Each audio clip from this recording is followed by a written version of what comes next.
अल्हम्दुलिल्लाह रब्बिल आलमीन वल्आक़िबतु लिल्मुत्तक़ीन वस्सलातु वस्सलामु अला अशरफिल अंबिया वल मुरसलीन। नाज़रीन इकराम अस्सलामु अलैकुम व रहमतुल्लाहि व बरकातुहू। मैं डॉक्टर ज़ुल्फ़िकार अहमद आपसे मुखातिब हूँ और आज इंशाअल्लाह वीलाग नंबर 106 में आपसे गुफ्तगू होगी। नाज़रीन इकराम, जब कुरैश का आलम बरदार, जिसने सबसे पहले मार्के ओहद में जंगा उठाया था, झंडा जिसने संभाला था, उठाया था, कबीले बनी अब्दुद्दार का यह आदमी था और जिसका नाम तलहा बिन अबी तलहा था। इसके बाद नाज़रीन इकराम, यक्के बाद दिगरे इसी कबीले के अफराद जब ये जहन्नम में वासल हुआ तो इसके बाद जंग के शोले जो हैं वो भड़क उठे और जंग अपने जोर और शोर पर शुरू हो गई। नाज़रीन इकराम, ये झंडा उठाने वाले, चूंकि झंडा जो था ये विरासती तौर पर कबीले बनी अब्दुद्दार को मिला था, तो जब ये इनका पहला कबीला बनी अब्दुद्दार का पहला तलहा बिन अबी तलहा जब जहन्नम में वासल हुआ तो इसके बाद दीगर जो झंडा उठाने वाले थे, तकरीबन एक घराने के 6 आदमी जो हैं वो यक्के बाद दिगरे जहन्नम में वासल कर दिए गए। यानी ये एक घराने के थे और इस कबीले के तकरीबन 10 अफराद थे जो यक्के बाद दिगरे झंडा उठाते हुए ये कत्ल कर दिए गए, इनको जहन्नम में वासल कर दिया गया। और उसके बाद कबीले बनी अब्दुद्दार का कोई आदमी भी नहीं बचा था जिसके सपोर्ट ये झंडा किया जाता, या झंडे को उठाता, या झंडे को संभालता। नाज़रीन इकराम, इसकी तफसील इस तरह है कि जब हज़रत ज़ुबैर रज़ियल्लाहु ताला अन्हु ने तलहा बिन अबी तलहा को जहन्नम में वासल किया, जब ये ऊंट पर सवार होकर मैदान में आया और इसने मुबारज़त की दावत दी, तो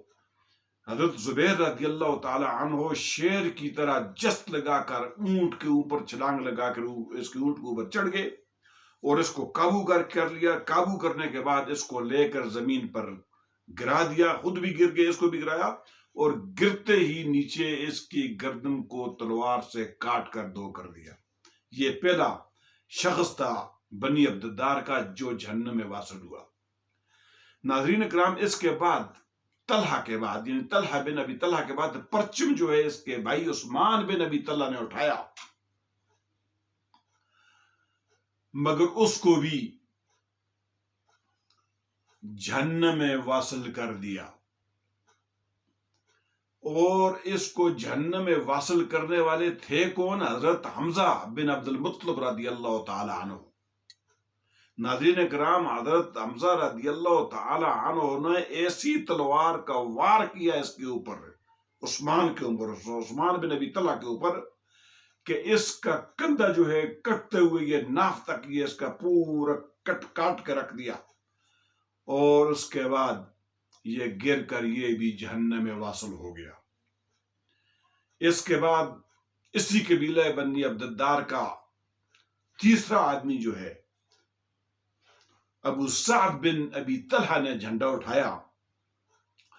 तो इसको साद बिन अबी वक़ास रज़ियल्लाहु ताला अन्हु ने जहन्नम में वासल कर दिया। नाज़रीन इकराम, इसके बाद इसी कबीले का मुसाफ़े बिन तलहा बिन अबी तलहा ने झंडा उठाया, झंडे को थामा, झंडे को लहराया और इसका काम जो है असम बिन साबित रज़ियल्लाहु ताला अन्हु ने इसका काम तमाम कर दिया और इसको भी जहन्नम में वासल कर दिया। नाज़रीन इकराम, इसके बाद इसके भाई कलाब बिन तलहा ने झंडा उठाया, झंडा संभाला, मगर इसे ज़ुबैर इब्न अवाम रज़ियल्लाहु ताला अन्हु ने जहन्नम वासल कर दिया। फिर इन दोनों के बाद, इन दोनों की कत्ल होने के बाद, इन दोनों के भाई जलास बिन तलहा बिन अबी तलहा ने झंडा उठाया, मगर उसे तलहा बिन अबैदुल्लाह रज़ियल्लाहु ताला अन्हु ने जहन्नम वासल कर दिया। اب یہ ایک ہی گھرانے کے ناظرین کرام 6 افراد جو تھے، جو قریش کا جھنڈے کی حفاظت کر رہے تھے اور جھنڈے کو اٹھا رہے تھے، یک کے بعد دیگرے ایک ہی گھر کے 6 افراد یہ تے و تے کر دیے گئے، جہنم میں وصل کر دیے گئے۔ اب اس کے بعد ناظرین اکرام کیا ہوتا ہے کہ اسی قبیلہ عبد الدار کے، یعنی یہ تو ایک گھرانے کے 6 افراد تھے، اب اسی قبیلے کے قبیلہ بنی عبد الدار کے ایک اور شخص ارطاد بن شرجیل نے پرچم اٹھایا، مگر اسے حضرت علی رضی اللہ تعالی عنہ نے جہنم میں واصل کر دیا۔ اب اسی قبیلے کے کو اور آدمی نے، شریح بن کارز نے جھنڈا اٹھایا، مگر اسے کزمان نے قتل کر دیا۔ یہ کزمان جو تھا ناظرین اکرام، یہ اپنی قبائلی حسبیت کی وجہ سے یہ جنگ کے اندر شریک تھا مسلمانوں کے ساتھ، یعنی یہ قبائلی حمیت کی وجہ سے شرکت کی ہوئی تھی، اس کا اور کوئی مقصد بھی نہیں تھا۔ شریح بن ابو زید عمر بن عبد مناف نے اس کے بعد جھنڈا اٹھایا، تو اس کو بھی اسی کزمان نے قتل کر دیا۔ پھر شرجیئی بن ہاشم عبدری کے لڑکے نے، اس کے بیٹے نے جھنڈا اٹھایا، مگر اسے بھی کزمان نے جہنم میں واصل کر دیا اور اس کو قتل کر دیا۔ ناظرین کرام، اس طرح بنو عبد الدار کے 10 لوگ یک کے بعد دیگرے جھنڈا اٹھاتے ہوئے، سنبھالتے ہوئے کٹتے گئے، مارے جاتے گئے، جہنم میں واصل ہوتے گئے، اور اس طرح اس قبیلہ بنی عبد الدار کا بھی کوئی آدمی بھی نہیں بچا تھا جو اس پرچم کو اٹھاتا، پرچم کو لے رہا تھا۔ اس کے بعد ناظرین کرام اس طرح ہوتا ہے کہ اسی قبیلے کے ایک غلام تھا، حبشی غلام، جس کا نام ثواب تھا۔ ثواب آگے بڑھتا ہے، جھنڈا اٹھاتا ہے اور اس بے جگری کے ساتھ لڑتا ہے کہ اپنے سے پہلے جو جھنڈا اٹھانے والے تھے ان سب کا نمبر کاٹ دیتا ہے اور اتنی بے جگری سے لڑتا ہے، حتیٰ کہ لڑتے جھنڈا سنبھالتے ہوئے، اٹھاتے ہوئے اس کے یک کے بعد دونوں ہاتھ کاٹ دیے گئے۔ اس کے بعد اس نے اپنی گردن اور اپنے جو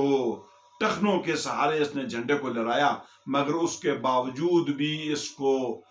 جہنم میں واصل کر دیا گیا، اس کو کاٹ کے رکھ دیا گیا، اور اس کے بعد قریش کا جھنڈا اٹھانے والا کوئی بھی نہیں تھا۔ اس کے بعد قریش کا جھنڈا جو گرا تو وہ ہمیشہ کے لیے گرا رہا، اب اس کو اٹھانے والا کوئی نہیں تھا۔ ناظرین اکرام، آج اسی پہ اکتفا کرتے ہیں، ابھی اذانیں شروع ہو گئی ہیں اور انشاءاللہ اگلے ولاگ میں انشاءاللہ آپ سے فردر گفتگو کریں گے۔ تب تک کے لیے اجازت چاہتے ہیں، وآخر دعوانا ان الحمدللہ رب العالمین، والسلام علیکم ورحمۃ اللہ وبرکاتہ۔